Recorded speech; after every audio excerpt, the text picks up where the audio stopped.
Dearest listeners, there exists no prison more exquisite than that forged by our own bitterness, nor any chains more binding than those we fashion from ancient grievances. Today, your humble chronicler brings you the most unsettling tale of a marriage contracted not for fortune nor for alliance, but for the coldest revenge imaginable, the ingenious annihilation of an inheritance, separating blood from power, severing legacy from lineage as payment for decades of cruelty. A young bride who married for love, only to discover herself nothing more than an instrument in her husband's calculated vengeance against a dead man. A marriage bed transformed into a battlefield, a womb deliberately denied its purpose, and a terrible secret that would shatter an innocent heart into 1,000 pieces. If tales of passion twisted into punishment intrigue you as they do this author, pray honor me with your subscription to this channel and bestow a small token of approval upon this humble chronicle. Your support ensures that more such stories of hearts, entangled in the complexities of our era, shall reach your ears. But let us not rush, for the best stories, like the finest brandy, must be savored properly. The spring of 1815 found London society in particularly jubilant spirits, for Wellington had at last defeated the Corsican upstart, and the Tun could return to its proper occupation of matrimonial scheming. It was during this season that Miss Eliza Brennan made her debut, stepping into the glittering ballrooms of Mayfair with all the tremulous hope that characterized young ladies of modest fortune and excellent breeding. Eliza possessed that particular beauty which transformed the ordinary into something sublime, not through extraordinary features, but through the genuine warmth that radiated from her countenance. Her gray eyes held an unfortunate tendency toward romanticism, betraying her addiction to the lending libraries that her practical elder sister, Margaret, had warned would fill her head with nonsensical expectations. The Brennan family occupied that precarious position where gentility outweighed fortune. Eliza's father, the late Reverend Thomas Brennan, had left his widow and daughters dependent upon modest competence and the generosity of distant relations. Margaret had already secured herself by marrying Mr. William Hartford, a prosperous merchant, and now served as Eliza's chaperone during the season.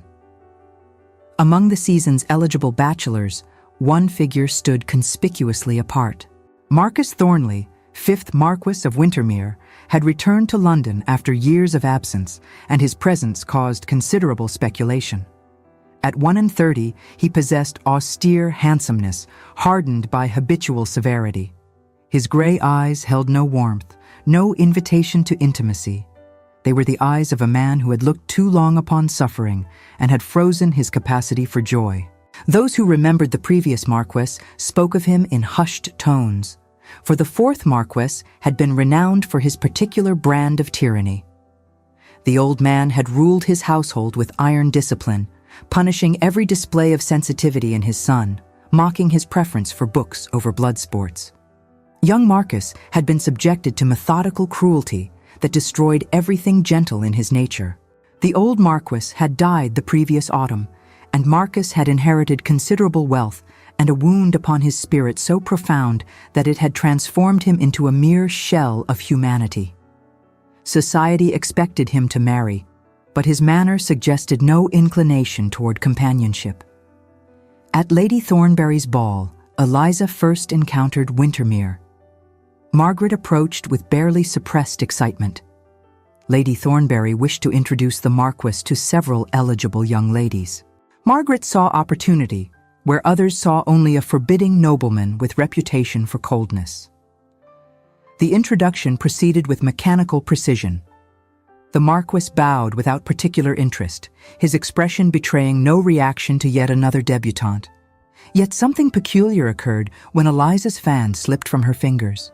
As Wintermere retrieved it and their eyes met, something flickered in those cold gray depths. Perhaps recognition, perhaps merely surprise at his own involuntary response. The moment shattered quickly. He murmured conventional pleasantries and retreated toward the card room. But Eliza remained transfixed, her romantic nature immediately constructing narratives of wounded souls requiring understanding. The following weeks brought encounters that appeared accidental, yet occurred with suspicious frequency. At Hatchard's one rainy afternoon, she noticed not merely his presence, but the manner in which the silence seemed to deepen around him, how other patrons gave him a space that was not demanded but granted. She found herself observing his hands as he turned the pages of a volume, noting the strength contained in his fingers, the careful reverence with which he handled the binding, and felt an inexplicable warmth rise to her cheeks, immediately reproaching herself for such an indiscretion. In Hyde Park, she encountered him mounted upon a magnificent black stallion, and the ease with which he controlled the powerful animal suggested a man more comfortable with horses than with human society. At Theatre Royal, they found themselves in adjacent boxes, close enough that Eliza could observe how his severe features softened almost imperceptibly during the more moving passages of the play. Each meeting remained scrupulously proper, yet Eliza felt herself drawn deeper into fascination with this enigmatic man who held the world at distance. She began to construct elaborate theories about his character, imagining the suffering that had produced such profound isolation. What Eliza could not know was that Wintermere had indeed noticed her, but not for reasons her hopeful heart imagined. She was being evaluated according to criteria having nothing to do with affection and everything to do with vengeance, so meticulously planned it would have chilled her blood. The morning that altered Eliza's path arrived in late April. Margaret had organized a literary salon at her Bedford Square residence. The Marquis's unexpected attendance caused considerable flutter among the assembled ladies. Eliza had been asked to read from Wordsworth. She chose passages from Tintern Abbey, those lines about nature's capacity to heal the weary spirit. Her voice carried through the drawing room with earnestness that betrayed deep connection to the words. She did not see the Marquis enter until she reached those particular lines about the still, sad music of humanity. Some instinct made her glance up, and she found him standing motionless, his expression unreadable, yet somehow suggesting he had received an unexpected blow. What followed was their first genuine conversation, revealing depths to the Marquis that Eliza had only imagined. He spoke of poetry with passion, suggesting someone who had found solace in literature when human connection proved too dangerous. He demonstrated intimate familiarity with Wordsworth, suggesting repeated readings, the kind undertaken with texts serving as lifelines. Eliza responded with matching enthusiasm, revealing her own attachment to the Romantic poets, her belief in emotional authenticity over social performance. She spoke with unguarded enthusiasm, never considering she was providing a man of deliberate purpose the precise information required for his decision. The conversation extended beyond propriety until Margaret intervened. But before withdrawing, the Marquis made a request that set Eliza's heart racing. Might he call upon her? Might he take her driving in Hyde Park? Eliza floated through the remainder of the day, convinced she had glimpsed the true man behind the forbidding exterior, certain she had been granted access to a heart that might yet learn hope. She did not know that Wintermere had indeed made a decision, but one born of cold assessment. She possessed required qualities: adequate breeding, modest fortune precluding mercenary motives, romantic temperament that would interpret his attention as something other than strategy, and gentle nature that would suffer silently rather than create scandal when she discovered truth. She would do perfectly for the revenge he had been planning since that moment beside his father's deathbed when the old Marquis had clutched his wrist with dying strength and demanded Marcus produce an heir. The old man's final words had been not of love, but of legacy, of duty owed to ancestors and descendants. Marcus had made his promise, but twisted by decades of abuse into something monstrous. He would marry. He would perform duty to the extent society demanded. But the true wealth and power of Wintermere would pass to someone bearing not a drop of Thornley blood, a final severing of everything his father had held sacred. He required only a wife innocent enough not to understand his intention until far too late. And Miss Eliza Brennan, with her romantic ideals and trusting gray eyes, would serve his purpose admirably. The courtship that followed might have appeared romantic to casual observers. The Marquis called upon Eliza with flattering regularity. He secured invitations to events she attended. He danced with her twice at Almack's, that sacred maximum indicating serious intention. He drove her through Hyde Park in his curricle. To Eliza, these weeks represented fulfillment of every romantic fantasy. She interpreted the Marquis's reserve as evidence of deep feeling constrained by past suffering. She read significance into his silences, convinced herself she alone possessed the key to unlocking the heart he guarded so carefully. She failed entirely to notice what Margaret observed with growing unease, that the Marquis's courtship, while technically proper, contained none of the warmth expected from a genuinely attached man. His compliments possessed a quality of studied selection rather than spontaneous admiration. His attention felt measured rather than compelled. Margaret mentioned concerns to her husband, who dismissed them with masculine confidence that a marquis of 30,000 a year could be permitted his eccentricities. She attempted warning Eliza, but her warnings fell upon ears deafened by infatuation. The proposal followed impeccable form. The Marquis requested an interview with Mrs. Brennan, presented extraordinarily generous settlements, and asked for Eliza's hand with proper attention to protocol. Mrs. Brennan, despite lingering unease about his coldness, could not refuse such an advantageous match. Eliza received his proposal in Margaret's drawing room. The Marquis delivered expected sentiments about esteem and respect. Eliza, hearing what her heart wished rather than what was actually said, interpreted formal words as shyness. She accepted with tears of joy, believing herself the most fortunate of women. She had secured what she believed was a genuine love match. The Marquis received her acceptance with a bow and kiss upon her hand, betraying nothing of his thoughts. He arranged for a wedding as soon as banns could be read, explaining business required returning to his Derbyshire estate before summer heat made London unbearable. The truth was simpler. He wished to complete his revenge before time or conscience might weaken his resolve. The wedding took place on a perfect June morning. Eliza wore her mother's wedding dress and carried roses from Margaret's garden. She thought herself radiantly happy, believing she had married a man who cherished her deeply. Standing at the altar, repeating vows she believed would bind them in sacred union of hearts, Eliza had no conception of the nightmare into which she was stepping. The wedding night awaited, and with it, the beginning of Eliza's true education about the man she had married. Wintermere Hall stood in Derbyshire's Peak District, a massive stone edifice housing Thornley Marquesses for 6 generations. Its grey walls rose against the hills like a fortress, reflecting sunlight without seeming to admit it. Eliza arrived as the new Marchioness in late afternoon after 2 days of strained travel. The Marquis had remained courteous but distant, treating her with formal politeness rather than bridal affection. The housekeeper, Mrs. Thornley, showed Eliza to chambers that had belonged to previous Marchionesses, well appointed but curiously impersonal. Eliza learned the Marquis's chambers occupied the opposite wing, an arrangement Mrs. Thornley explained as traditional.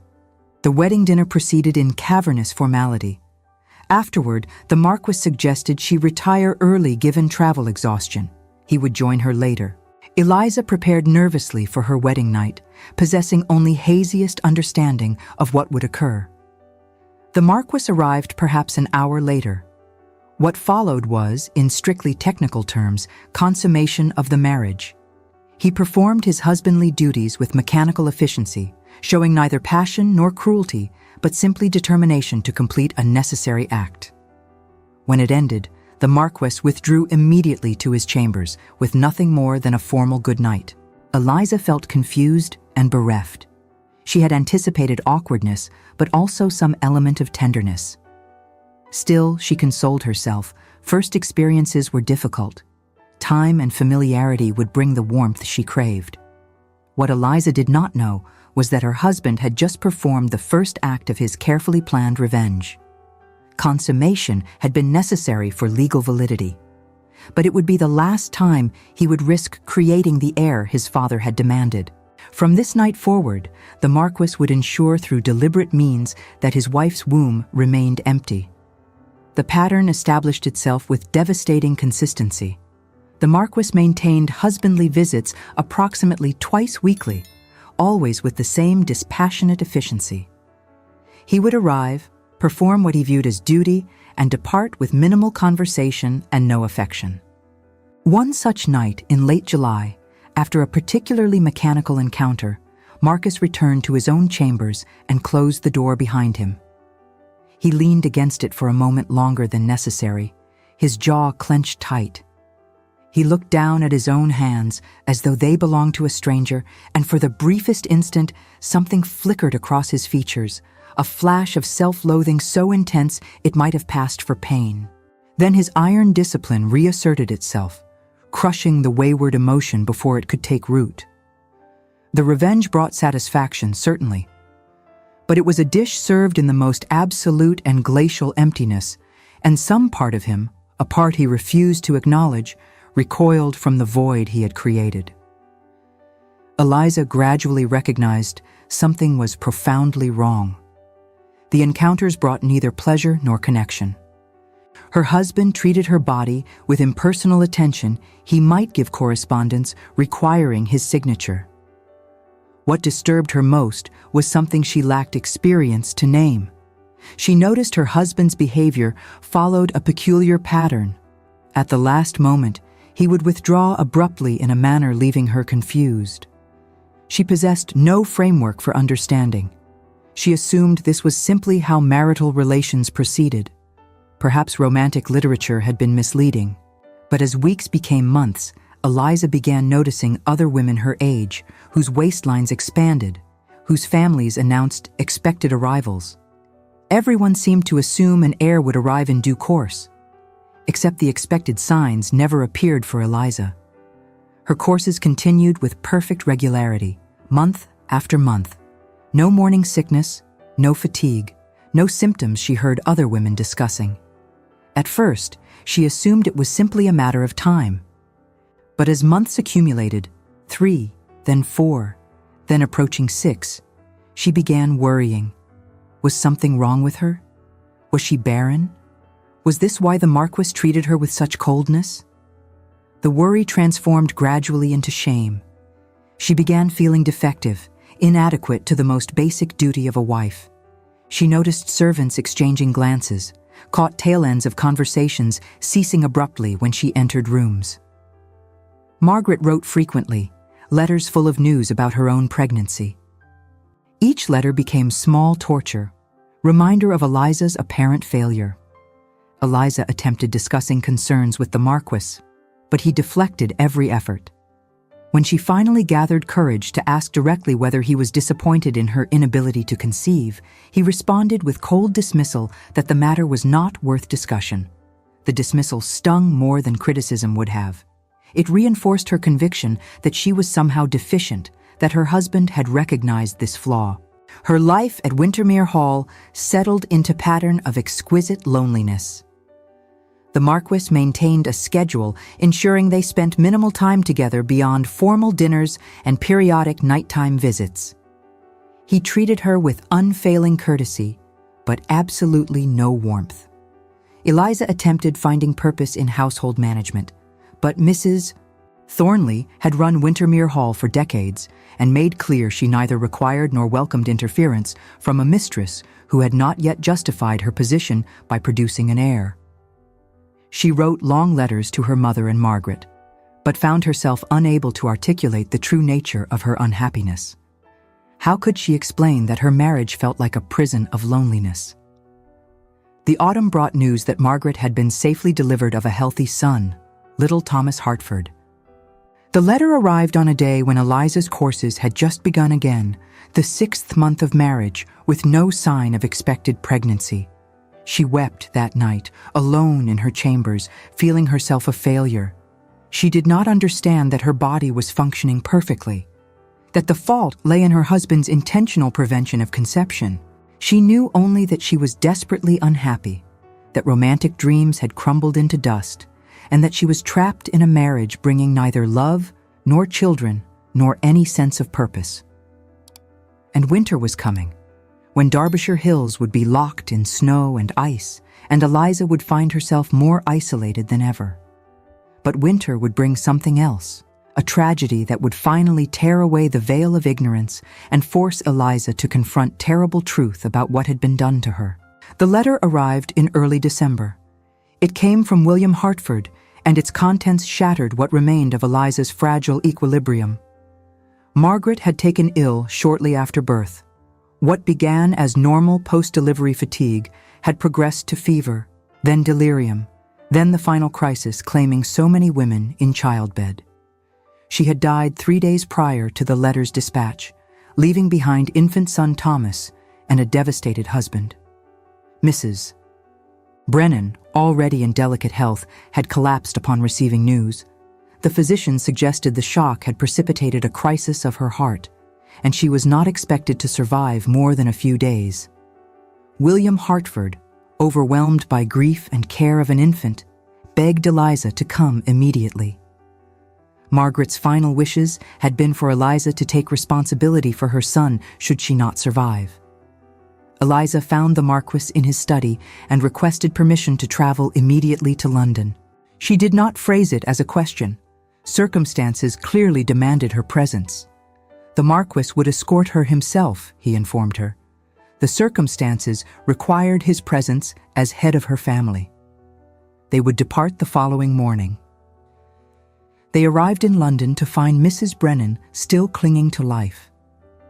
Eliza spent 3 days at her mother's bedside before Mrs. Brennan died peacefully with her remaining daughter beside her. 2 funerals followed in rapid succession. Eliza moved through the ceremonies in a fog of grief, barely aware of the Marquis's steady presence. William Hartford proved himself utterly incapable of managing an infant. His grief had paralyzed him. The child's wet nurse looked to Eliza for direction, clearly relieved that someone capable had arrived. Little Thomas was a beautiful child, dark-haired and gray-eyed like his mother. Eliza found herself drawn to him with surprising intensity, this small person representing all that remained of Margaret. The weeks that followed the funerals passed in a haze of mourning and newfound purpose. Eliza remained in London, having taken up residence in the Hartford household to care for Thomas. She spent her days entirely devoted to the infant, finding in his needs a distraction from her overwhelming grief. In the quiet hours when Thomas slept, she would hold him close, marveling at the perfection of his tiny features, seeing in him echoes of her beloved sister. She discovered depths of maternal feeling she had not known she possessed. The fierce protectiveness that rose in her when Thomas cried, the joy that filled her heart when he smiled in his sleep, the tender devotion with which she supervised every aspect of his care. These feelings awakened something within her that months of barren marriage had left dormant. The Marquis maintained a respectful distance during this period, attending to business in the city while Eliza mourned. He called upon her periodically to inquire after her welfare and to offer whatever assistance she might require, but he made no demands upon her time or attention. It was after nearly a month of this arrangement, when Eliza had established a profound bond with her nephew and found in his care the only source of meaning in her grief-stricken existence, that the Marquis requested a private audience.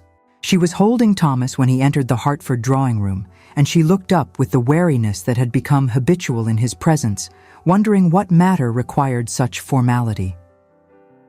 He had been thinking about the situation, he informed her, with that careful precision that characterized all his pronouncements. Young Thomas required a family. William Hartford was clearly unfit to raise the boy alone, and his intentions to remarry suggested he would be relieved of the burden. Meanwhile, she and the Marquis remained without an heir, despite months of marriage, and society would soon begin to whisper about the failure that her barrenness represented. As he spoke the word, barrenness, he saw the raw pain flash across her face, the almost imperceptible flinch as though he had struck her. For a fraction of a second, he felt something uncomfortable, a dissonance in his carefully orchestrated revenge. Her pain was a necessary variable in his equation, but it proved more unpleasant to witness than he had anticipated. He immediately suppressed the sensation, refocusing on the objective that had consumed him since his father's death. The momentary discomfort was irrelevant. Only the completion of his vengeance mattered. He proposed an arrangement that would address all these concerns. They would formally adopt Thomas as their son and heir to the Wintermere fortune. The boy would take the Thornley name, would be raised with every advantage their wealth could provide, would inherit the vast properties, the houses, the investments, everything the Marquess possessed, save the title itself. The title, bound by law and patent of creation, must pass to the nearest male relative of Thornley blood, some distant cousin Marcus barely knew. But that unfortunate gentleman would inherit nothing save an empty honor, a name without substance. The true wealth and power of Wintermere, accumulated over generations, would pass to Thomas Hartford, a child bearing not a single drop of Thornley blood. It was, he suggested, with the faintest hint of satisfaction in his cold voice, a most convenient solution for all parties involved. Eliza stared at him, holding the sleeping infant, trying to process what he was proposing. Some part of her, the part that had been systematically damaged by months of subtle cruelty, heard only the word barren and felt the sting of her presumed inadequacy.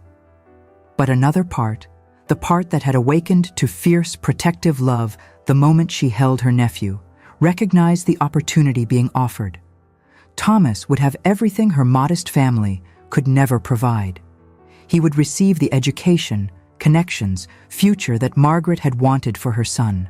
He would not grow up in the awkward position of a merchant's child trying to navigate the blurred boundaries between trade and gentility. He would be raised with every advantage of wealth and station that the Wintermere fortune could provide. And she would have a child to love, a purpose to fill the emptiness, a reason to continue existing in the loveless shell of her marriage. She agreed to the adoption with tears streaming down her face, believing herself grateful for her husband's generosity, convinced this unexpected kindness represented a turning point in their relationship.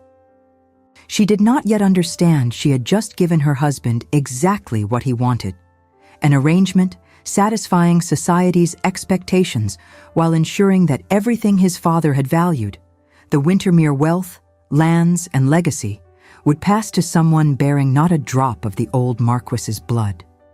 The title would persist as an empty shell, while the substance of the family's power would be severed completely from the Thornley line. The revenge was complete, and Eliza herself had just sealed its success. But truth would not remain hidden much longer, and when it finally emerged, it would destroy everything Eliza had believed about her marriage, her husband, and herself. The legal arrangements for Thomas's adoption proceeded with remarkable speed. The announcement appeared in the Morning Post, noting that the Marquess and Marchioness of Wintermere had graciously adopted the infant son of her late sister, ensuring the boy would receive every advantage as heir to the Wintermere fortune. Society accepted the arrangement with minimal gossip. Adoption among nobility, while not common, was sufficiently precedented that it raised few eyebrows. The distinction between inheriting the title and inheriting the wealth was understood by those familiar with the complexities of entailment and patents of nobility. The distant Thornley cousin would have his marquessate, while young Thomas Hartford would have everything that truly mattered. Eliza returned to Wintermere Hall in January with Thomas and full complement of nursery staff. For the first time since her marriage, Eliza found purpose and even moments of genuine happiness. Thomas thrived under her care, growing rapidly from helpless newborn to alert infant. The Marquess, meanwhile, withdrew even further into patterns of isolation. He had achieved his objective, an arrangement ensuring that his father's legacy would be torn asunder, the title separated from the fortune that gave it meaning. He discontinued his nighttime visits to Eliza's chambers entirely. The excuse was obvious. The child required her attention. But the servants noticed what Eliza did not, that the Marquess seemed satisfied in a manner he had not been before, that he carried himself with the air of a man who had accomplished a difficult task. Mrs. Thornley watched with growing disapproval. Something about the Marquis's treatment of his young wife struck her as particularly intentional and cold. She was not alone in her concerns. Sarah, the young woman who had accompanied Thomas from the Hertford household, possessed more education than typical nursery staff. She had been treated almost as family by Margaret Hertford and had heard Margaret speak with concern about Eliza's marriage. Margaret, in her final weeks, had spoken to Sarah about worries for her sister. She had mentioned something strange about the Marquis, some conversation she had overheard between her husband and a medical man, some discussion about deliberate prevention of conception. Sarah had dismissed it at the time. But now, watching Lady Windermere pour love into an adopted child while her husband treated her with such measured indifference, the fragments took on darker significance. She began paying closer attention. She noticed the Marquess never entered the nursery, never asked about Thomas's progress, never displayed typical paternal interest. She observed Lady Windermere seemed relieved rather than disappointed by her husband's absence from her chambers. And gradually, Sarah began piecing together the truth of what had been done to her former mistress's beloved sister.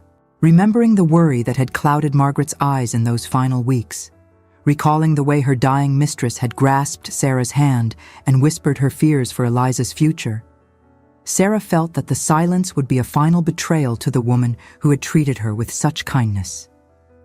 The confrontation began with a simple question. Sarah found Lady Windermere in the nursery one February afternoon, holding Thomas while he slept.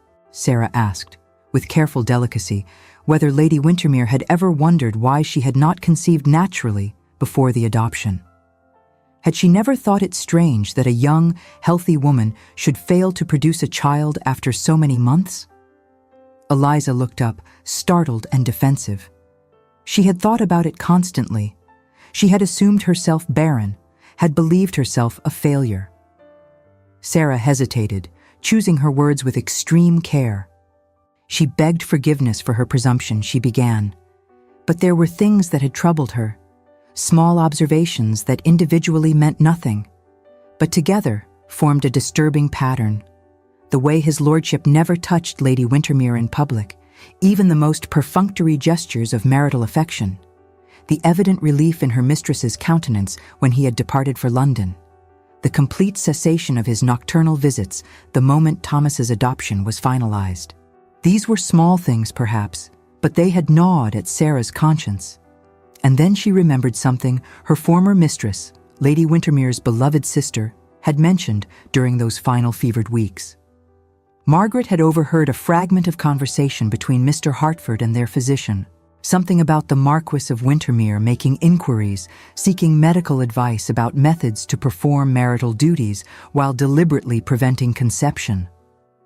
Margaret had been too ill to pursue the matter, had dismissed it as confusion born of laudanum and fever. But Sarah, watching the aftermath of the adoption, had begun to see how the pieces fitted together into a terrible whole. The Marquis had deliberately prevented conception. From the very beginning, he had ensured his seed would never take root. The strange withdrawal Eliza had noticed, it had all been premeditated to fulfill appearance of marital duty while guaranteeing barrenness. He had never intended for her to bear his children. The entire marriage had been a charade designed to satisfy society while ensuring the Windermere bloodline ended with him. And Thomas's adoption had been the final act, an heir to the fortune-satisfying society's expectations, but one carrying not a drop of his father's blood. The true Windermere legacy would pass to a stranger, while the title became an empty honor. Eliza sat frozen as truth crashed over her in waves of increasing horror. Every moment of her marriage reframed itself in this terrible light. The mechanical nature of his visits, the careful withdrawal, the cold indifference to her distress, the sudden willingness to adopt, the complete cessation of relations once adoption was accomplished. She had not been a wife. She had been an instrument used to achieve revenge so cold her mind recoiled from comprehending it. The rage that rose in her was unlike anything Eliza had ever experienced. It burned away romantic illusions, scorched through careful patience and submission, and left pure fury. She She handed Thomas to Sarah with careful gentleness despite trembling hands. She rose with deliberate control, and she walked toward her husband's study with grim determination of a woman who had finally recognized the full extent of her betrayal. The confrontation that followed would shatter what remained of the Marquis's careful facade. Eliza entered the study without knocking. She closed the door with deliberate care, then turned to face him with an expression he had never before seen. She knew, she informed him. She knew about the intentional prevention of conception. She knew about his revenge against his father. She knew their entire marriage had been a studied deception designed to use her as instrument of vengeance. She demanded explanation, not excuses, not justifications, simply truth, delivered plainly. The Marquis rose slowly, his expression shifting through surprise to anger to something that might have been resignation. For a long moment, he said nothing. Then, perhaps because the game was over, he told her the truth. His father had been a monster. Not the dramatic kind from Gothic novels, but the insidious variety destroying children's spirits through methodical cruelty disguised as discipline. Every display of emotion had been punished. Every sign of sensitivity had been mocked. Books had been his only refuge. Poetry had provided solace when human connection proved too dangerous. He had learned to suppress everything gentle, to present the cold exterior his father demanded. When his father lay dying, the old Marquis had made his final demand: produce an heir, continue the bloodline, ensure the Wintermere legacy endured. Not out of love, the old man had been incapable of that, but out of pride in lineage and determination that his son should not escape the duty owed to generations past. Marcus had made his decision in that moment. He would marry to satisfy society. But the legacy his father treasured would be torn apart absolutely. The bloodline would end.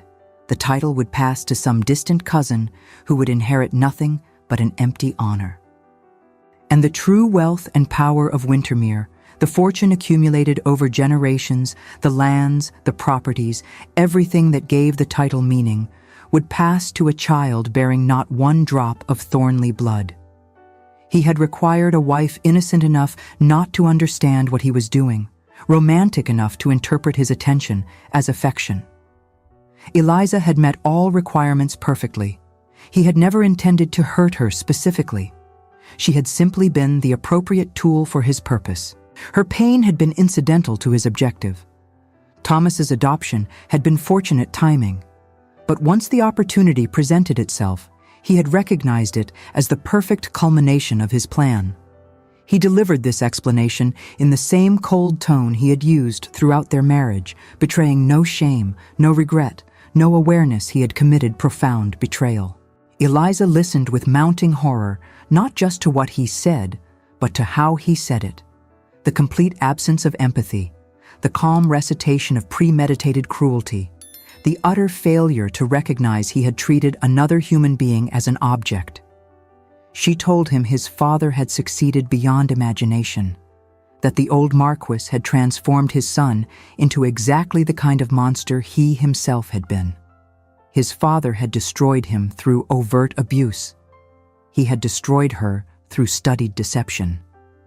She paused, and for an instant the fury in her eyes gave place to something far more devastating, a raw anguish that cut deeper than any anger could. Her voice dropped to a whisper that proved more lacerating than her previous accusations. "Tell me just one thing, my lord," she said, her words trembling with barely contained pain. "Was there a single moment? One look?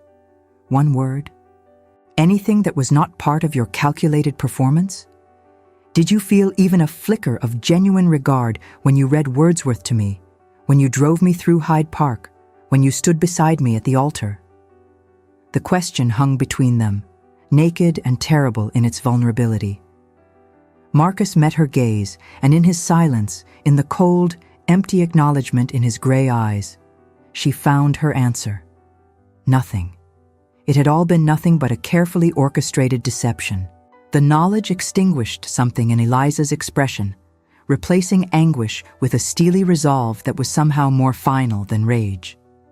She would not leave, she told him with renewed composure, for she had nowhere to go and no resources. She would remain as Marchioness because law and society gave her no alternative. But their marriage was finished in any meaningful sense. She would raise Thomas, manage the household, fulfill social obligations. But she would never again pretend affection for him. She would never again waste romantic hopes on the shell of a man incapable of genuine human connection. She left him alone in his study, returning to the nursery where Thomas stirred from his nap. She held him while Sarah fetched the wet nurse, and she found herself weeping silently into his soft hair. She had believed that love could heal all wounds, that patience could thaw any frozen heart. She had been catastrophically wrong. The Marquis remained in his study long after Eliza departed, staring at nothing. He felt nothing, not shame, not regret. His father's training had been thorough, yet some small part of him recognized uncomfortable truth. He had become his father in all the ways that mattered. He had inflicted premeditated cruelty on someone who had done nothing to deserve it. But recognizing truth and feeling appropriate emotion were entirely different things. And Marcus Thornley had long since lost the ability to feel anything beyond cold satisfaction of vengeance completed. Or so he told himself, sitting alone as night fell over Derbyshire hills. But late that night, unable to sleep, Marcus found himself wandering the darkened corridors of Wintermere Hall. His feet carried him without conscious direction to the long gallery where portraits of his ancestors gazed down with expressions ranging from stern disapproval to cold hauteur. He stopped before the portrait of his mother, painted when she was barely 20, younger than Eliza was now. Lady Anne Thornley had died when Marcus was 7, carried off by fever so quickly that he had barely had time to comprehend his loss before his father had forbidden him from speaking her name again. In the portrait, she looked gentle and kind, with gray eyes that seemed to hold warmth even in oil paint. His father had kept the painting only because removing it would have caused talk, but he had relegated it to the furthest corner of the gallery where it could be conveniently forgotten. Marcus stared up at his mother's face, and for just a moment, something twisted in his chest. A sensation so long suppressed that he almost failed to recognize it. It felt like grief or perhaps regret. A fleeting thought crossed his mind. What would his mother have thought of what he had become? Of what he had done to Eliza? He pushed the thought away with practiced efficiency, turning sharply from the portrait. His revenge was complete. His father's legacy was destroyed. Nothing else signified. But as he walked back through the silent halls, he could not quite shake the image of those painted gray eyes, so like Eliza's, looking at him with what might have been disappointment. The months that followed transformed Wintermere Hall into a house divided against itself.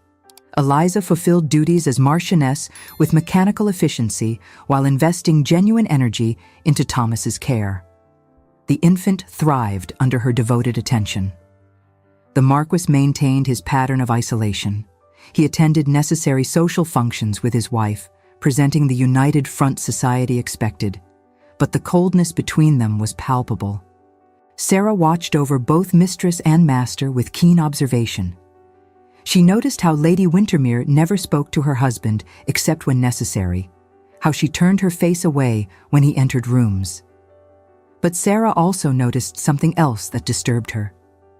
The Marquis had taken to visiting the nursery at odd hours, not when Eliza was present, but during times when only staff attended to Thomas. He would stand in the doorway, never entering fully, simply watching the child with an expression Sarah could not quite interpret. Spring arrived, transforming the harsh Derbyshire landscape. Thomas, now 6 months old, had begun displaying personality beyond mere infant needs. He smiled easily, laughed with genuine delight. Eliza sang to him constantly, filling the nursery with ballads and folk songs. Her voice carried through the halls, adding warmth to spaces that had been cold for generations. In April, Eliza received a letter from William Hartford. He was planning to remarry and expressed hope he might visit occasionally to maintain some connection with his son. Eliza responded with generous permission. She felt no resentment. Indeed, she felt grateful that circumstances had brought Thomas into her life. She was writing her response when the Marquess appeared. He had received correspondence from his man of business in London. There were matters requiring his personal attention, potentially extending to several weeks. He would be departing in 2 days. He did not ask if she wished to accompany him. He simply informed her of his plans. Eliza nodded acknowledgement without looking up, making clear through indifference that his comings and goings were of no consequence to her. He departed 2 days later. The household breathed easier in his absence, and Eliza found herself able to smile more genuinely. She should have been content with this arrangement, but some part of her felt a peculiar ache, not longing for her husband's presence exactly, but grief for what might have been had circumstances been different. She was contemplating this uncomfortable truth one afternoon in late May when Sarah burst into the morning room with a letter that had just arrived from London. It came from the Marquess's valet. The Marquess had been attacked near his London residence 3 nights prior, a robbery attempt that had turned violent when he resisted. He had sustained significant injuries, a blow to the head leaving him unconscious for 2 days, and a knife wound to his side that had fortunately missed vital organs but had resulted in dangerous blood loss. The physicians attending him had stabilized his condition, but he remained weak and confused, suffering from headaches and occasional disorientation, suggesting his head injury had been severe. The valet requested her instructions regarding whether she wished to travel to London. Eliza read the letter twice. By all rights, she should feel nothing. The man had used her abominably. Yet she found herself feeling something that surprised her. Not joy at his suffering, not indifference, but peculiar concern having nothing to do with wifely duty and everything to do with simple human compassion. She made her choice with decisiveness that had emerged from the wreckage of her romantic illusions. She would go to London, not out of love, but because duty demanded it, and because she would not allow herself to become as cold and unfeeling as he had proven himself to be. She arranged for Thomas to remain at Wintermere Hall with Sarah, unwilling to expose an infant to travel risks. She departed the following morning toward London, and the husband she had once loved, but now felt only duty toward. What she did not know was that the blow to the Marquess's head had done something far more significant than merely causing pain. It had somehow damaged whatever mechanism in his mind had allowed him to suppress his capacity for feeling. And the man she would encounter in London would be profoundly different from the cold husband she had left behind. Eliza arrived to find the household in controlled chaos. The valet, Simmons, greeted her with obvious relief. The physician attending him was Dr. Westerly, whose reputation for treating head injuries had made him the natural choice. He briefed Eliza on his patient's condition with careful precision. The head injury had been severe, resulting in unconsciousness followed by confusion and disorientation. The patient had gradually regained clarity, but something peculiar had occurred that Dr. Westerly had never before encountered. The blow appeared to have caused a severe shock to his nervous system, the physician explained, a disruption that had shaken the rigid control the Marquess had maintained over his temperament. Where previously he had been renowned for cold reserve, he now displayed emotions with unsettling openness. The injury seemed to have disturbed the balance of his constitution, resulting in an exhibition of sentiments that before he had kept under the most severe restraint. He wept easily. He expressed affection toward servants in ways that startled them. He spoke of his father with raw anguish rather than controlled resentment. Most disturbingly, he had asked repeatedly for his wife, expressing concern about her welfare and regret about his treatment of her with emotional intensity, contradicting everything they knew of his character. Dr. Westerly could not fully explain the phenomenon. The head injury might have affected his ability to maintain the disciplined comportment that had previously defined his manner. The change might be temporary or might prove permanent. Time alone would reveal which. Eliza absorbed this with growing apprehension. She had prepared to nurse an injured husband while maintaining emotional distance. She had not anticipated encountering a fundamentally different person. Simmons escorted her to the master bedchamber. The Marquis lay propped against pillows, his head bandaged and his face pale. He looked diminished by injury in ways having nothing to do with physical size. He turned his head when she entered, and something extraordinary happened to his features. They transformed with an expression of such relief and joy that Eliza actually stepped backward in shock. This was not the cold man she had married. This was someone entirely different, someone whose gray eyes filled with tears at the sight of her. He attempted to rise but fell back with a grimace. Eliza moved forward automatically and found her hands captured in his, with a grip trembling from weakness but conveying desperate need. He was so sorry, he told her, so profoundly sorry for what he had done. The words tumbled out in disordered rush, completely unlike his usual careful speech. He had been a monster, exactly as she had accused. He had used her abominably. He had been lying here unable to maintain the walls he had built, and everything he had suppressed for years had come flooding back. He could feel again, not just anger and satisfaction in revenge, but grief and shame and regret, and all the messy emotions he had trained himself to deny. And what he felt most acutely was horror at what he had done to her. Eliza found herself unable to respond, struck mute by the transformation. This might be temporary, she reminded herself. Dr. Westerly had warned the change might not be permanent. She could not allow herself to be drawn back into hope, only to have it destroyed again. She informed him calmly that she had come to ensure he received proper care during recovery. Once he had healed, she would return to Wintermere Hall and Thomas. The fundamental reality of their marriage remained unchanged. The Marquis flinched as though she had struck him, but he nodded acceptance. He understood he had forfeited any right to her trust or affection. The weeks that followed proved extraordinarily difficult. Eliza maintained her intention to provide competent care while protecting herself emotionally, but the Marquis's transformation made distance increasingly hard to maintain. He asked her to tell him about her experience of their marriage, not to make excuses, but to truly comprehend what she had endured. He listened with visible pain, suggesting genuine comprehension of the harm he had caused. He acknowledged that his father's cruelty did not excuse his own, that trauma might explain but did not justify. He spoke haltingly about his childhood, about a wound to his spirit inflicted through relentless cruelty disguised as paternal discipline. But he also acknowledged he had made choices, that he had deliberately used his wife as instrument of revenge. Eliza found herself drawn into conversations she had not intended to have. Understanding why someone had hurt you did not erase the hurt, but it made maintaining pure resentment more difficult. Most troubling was growing evidence that this change was not simply a matter of emotional display, but of genuine transformation. He began asking about Thomas, not as an heir in whom he had no real interest, but as the child Eliza loved. He wanted to know about his personality, his development, the small daily details. He did not ask to see Thomas yet, acknowledging he had not earned that privilege. But he spoke of hoping to know the boy eventually, if Eliza could ever trust him.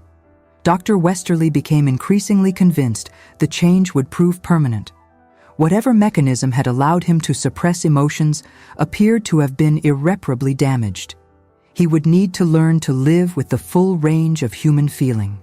As June arrived and the Marquis's physical injuries healed, Eliza found herself facing a decision she had not anticipated. She had planned to return to Wintermere Hall once his recovery made her presence unnecessary. But the man she was preparing to leave was not the same man. The question was whether that difference was sufficient to merit giving their marriage another chance, not to recapture romantic illusions that had been destroyed, but to attempt to build something real and honest from the ruins. The decision crystallized on a warm June evening when Eliza found the Marquis in his study, surrounded by papers. He had recovered sufficiently to resume responsibilities. Eliza entered to inform him she had decided to return to Derbyshire the following week. Thomas would be approaching 9 months old, and her absence troubled her. The Marquis received this news with visible distress he made no attempt to disguise. He asked, with hesitation suggesting he anticipated rejection, whether he might return to Wintermere Hall with her. Not to resume their previous arrangement, but to attempt to build something different, a relationship based on honesty rather than deception. He wanted to know Thomas. Not as a tool of revenge, but as the child who had become the center of Eliza's world. He wanted to learn how to be the kind of man who might eventually deserve a place in her life and their son's life. He did not ask for forgiveness or reconciliation. He asked only for opportunity to try to become someone worthy of such consideration. Eliza found herself suspended between caution, born of bitter experience, and dangerous stirring of something that might have been hope. She observed him carefully, seeing not the man who had destroyed her, but the man that her son and the child growing within her womb might have as a father. Her decision was not about forgiving the unforgivable past. That wound would remain, a permanent scar upon her spirit. This was about the future. She would give her children the chance to have a father who was present and attempting redemption, but her finger would remain poised upon the trigger. The mercy she extended was for the children. The vigilance she maintained was for herself. She would build the best future she could for Thomas and the babe she carried, but she would never again be the naive girl who had believed in fairy tales. She told him, choosing words with careful precision, that she would permit him to return to Wintermere Hall. But there would be conditions. He would occupy separate apartments, would make no presumptions about resuming marital intimacy, would earn any access to Thomas through demonstrated trustworthiness. He would submit to her judgment about when and whether he had changed sufficiently to merit fuller inclusion in their family life. Most importantly, if she discovered his transformation was temporary, if his emotional walls reasserted themselves, she would banish him permanently. She would endure loneliness rather than subject herself again to the methodical destruction of hope. The Marquis accepted these terms without hesitation. They would return to Derbyshire together, but as wary strangers attempting to negotiate new terms rather than as husband and wife resuming a relationship. The journey proceeded in careful stages. During the long hours in the carriage, they engaged in conversations bearing no resemblance to the strained silence of their honeymoon journey. He asked about her childhood, her relationship with Margaret, her father's influence. He listened with genuine attention and shared his own experiences with halting discomfort of someone unaccustomed to such vulnerability. Eliza found herself gradually relaxing her guard, not into trust exactly, but into tentative willingness to consider the possibility he might be capable of genuine change. They arrived at Wintermere Hall in early July. Thomas had grown during Eliza's absence, no longer an infant, but a robust baby who had begun attempting to pull himself upright. Eliza swept him into her arms with fierce joy. She had missed him with surprising intensity. The Marquis observed this reunion from careful distance, making no attempt to intrude. His expression held such naked longing that Sarah, watching, felt her assumptions about his character undergo fundamental revision. The weeks that followed established new patterns. The Marquis maintained separate chambers as agreed. He devoted himself to estate management with new attention to how decisions affected tenants and servants. He began, with Eliza's cautious permission, to spend brief periods in Thomas's presence. Initially, these were merely observational. Thomas seemed unbothered by this new presence. Gradually, as the Marquis demonstrated consistent gentleness, Eliza permitted more direct interaction. He proved awkward at first, but approached the challenge with determination. He learned how to hold Thomas properly, how to entertain him, how to soothe him. Sarah watched with approval, noting how Lord Wintermere's face softened when Thomas laughed, how he displayed infinite patience with infant unpredictability. But the real test came in August, when Eliza's courses failed to arrive at their expected time. She noticed the delay with initial confusion, then with dawning horror as she calculated timing.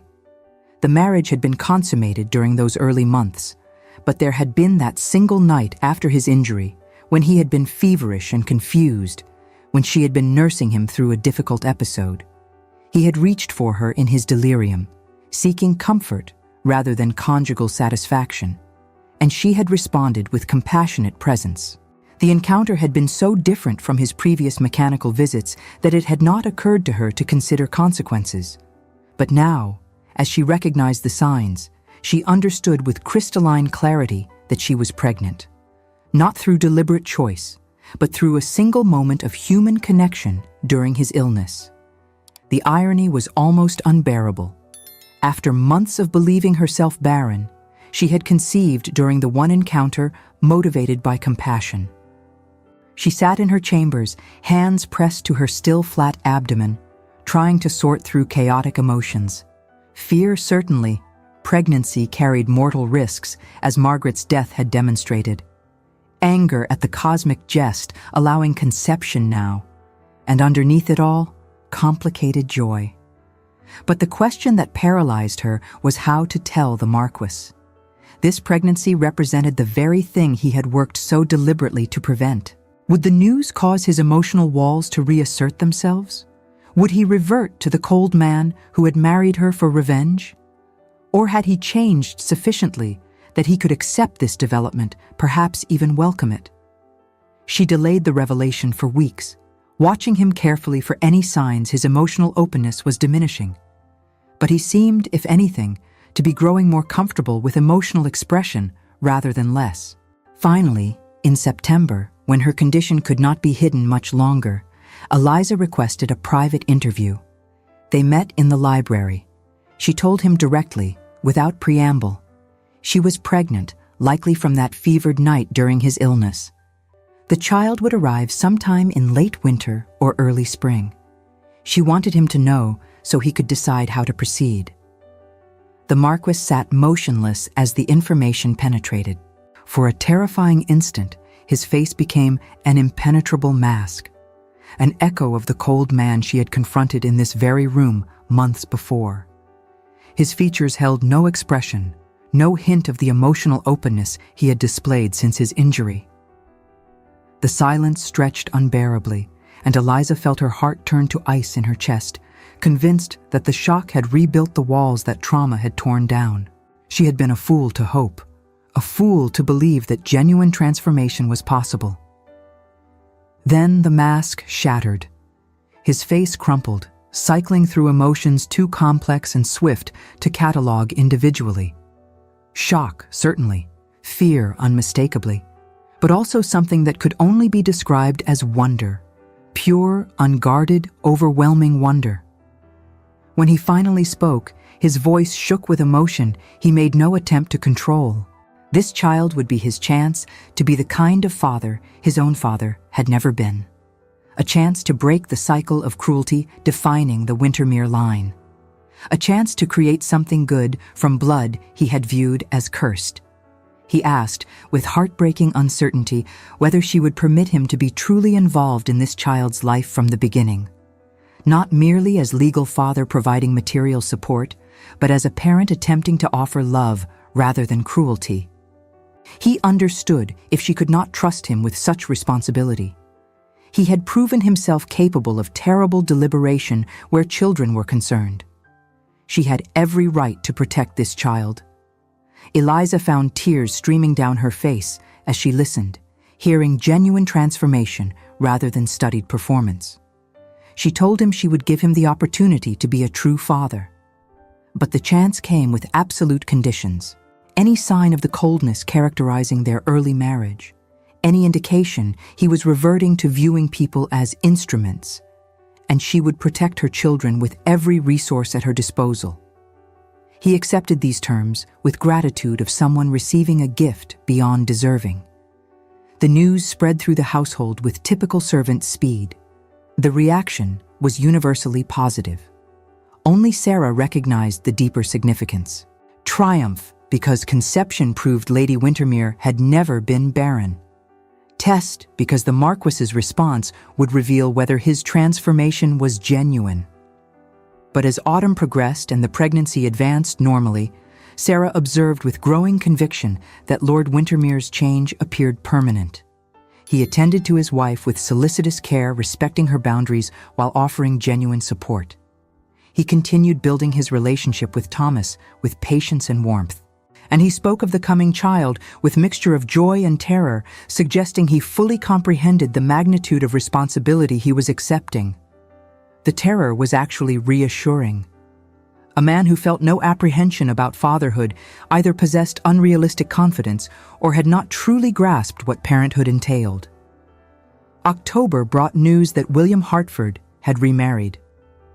The letter included warm wishes and expressed Hertford's gratitude for Thomas's life at Windermere Hall. The pregnancy proceeded normally through November and into December, though Eliza found herself battling fears that Margaret's fate might become her own. The Marquis, with newly developed sensitivity, recognized her terror and responded with reassurance that never dismissed her fears as irrational. He arranged for Dr. Westerly to travel from London for the confinement. Dr. Westerly arrived in early January, settling into guest chambers to await the birth. He took opportunity to examine the Marquis's recovery, pronouncing himself satisfied while remaining intrigued by the permanent alteration. Lady Windermere's labor began on a bitter January night. The household sprang into organized chaos that attended births in great houses. The Marquis, forbidden from the birthing chamber by propriety, paced the corridor outside with Thomas in his arms. The boy had woken from the commotion and had begun to fuss. Holding him, walking him, soothing him gave the Marquis something to do while terror consumed his thoughts. He understood, with visceral clarity born of newly recovered emotional capacity, that he might lose her. That childbirth claimed women with frightening regularity. That Margaret's death stood as recent reminder of how quickly joy could transform into tragedy. Sarah found him holding Thomas while silent tears streamed down his face, and she felt the last of her reservations about his transformation dissolve. This was not performance. This was genuine terror, born of genuine love. The labor proved long and difficult, stretching through the night into the following day. Dr. Westerly emerged periodically to inform the Marquis that progress continued normally, that no complications had yet developed. But "not yet" provided cold comfort.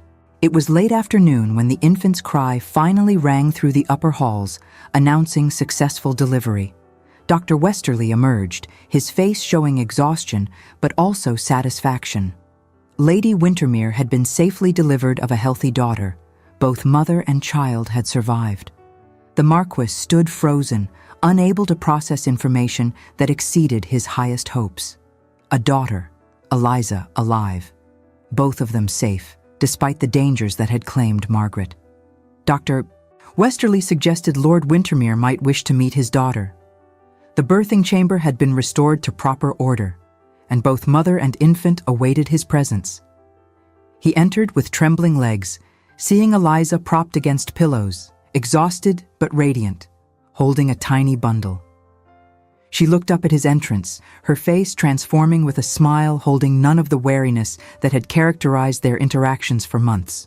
She had someone for him to meet, she said softly, adjusting the linens to reveal a small face with features still swollen from birth. Their daughter, she announced, whom she thought they might name Eleanor after her grandmother. The Marquis approached slowly, as though sudden movement might shatter the moment. He gazed down at the infant, his daughter, his child, visible proof he had been granted opportunity to be the kind of father he had never known, and felt his heart break open with love so pure and overwhelming he nearly collapsed from its weight. He reached out with shaking hand to touch the impossibly soft cheek, marveling at the perfection of fingers that curled instinctively around his own. Eliza watched her husband fall completely in love with their daughter, and she felt something shift in her own heart. This was not the return of her romantic illusions. Those had been destroyed too thoroughly. This was something more real and more durable. Recognition that the man before her had undertaken genuine transformation, and was continuing to work toward becoming someone worthy of the family they were building. She would never forget what he had done to her in the early months. The premeditated cruelty, the studied deception, the methodical destruction of her self-worth, these injuries had marked her permanently. But she could see now that people were capable of change, that trauma did not excuse cruelty, but neither did it permanently define one's capacity for growth. Her husband had been broken by his father's abuse, had responded with his own calculated cruelty. But the injury, forcing him to confront emotions he had spent his life denying, had given him opportunity for genuine transformation. He would need to work every day to be the kind of husband and father he had never learned to be. There would be failures and setbacks. But for the first time since their wedding, Eliza felt hope that the work might eventually produce something worth having. She extended her free hand toward him, and he took it with trembling fingers, his tears falling freely now. They sat together in the birthing chamber, husband and wife, father and mother, two damaged people attempting to build something good from the ruins of vengeance and romantic illusion. As Marcus gazed at his wife and his newborn daughter, he felt a love so overwhelming it was almost painful in its intensity. And within that joy, he felt also the crushing weight of responsibility, the awareness that each day would require effort to prove himself worthy of this happiness, a constant struggle against the specter of the man he had been. His father's cruelty had nearly destroyed him entirely. His family's love would be his slow and deliberate reconstruction. The work would never truly end, he understood. But holding Eleanor's impossibly small hand in his, watching Eliza's exhausted smile, he thought that perhaps the work itself was the point, that redemption was not a destination, but a journey undertaken one careful step at a time. It would not be easy. The road ahead would require patience, forgiveness that must be earned rather than assumed, and constant vigilance against the patterns of behavior that had nearly destroyed them both. But as Eliza looked at her husband cradling their daughter's tiny hand in his, seeing the wonder and terror and fierce love in his face, she thought that perhaps, after all the pain and betrayal, they might actually have a chance at building something real, not the fairy tale romance she had once imagined. Something harder and more honest, a partnership forged through suffering and transformation, bound not by romantic illusion, but by shared commitment to breaking the cycles that had damaged them both. And so another tale of hearts united reaches its blessed conclusion. Love, it seems, finds a way even through the strictest conventions of proper society, and sometimes through the ruins of vengeance itself, transforming premeditated cruelty into genuine redemption, one difficult, honest step at a time.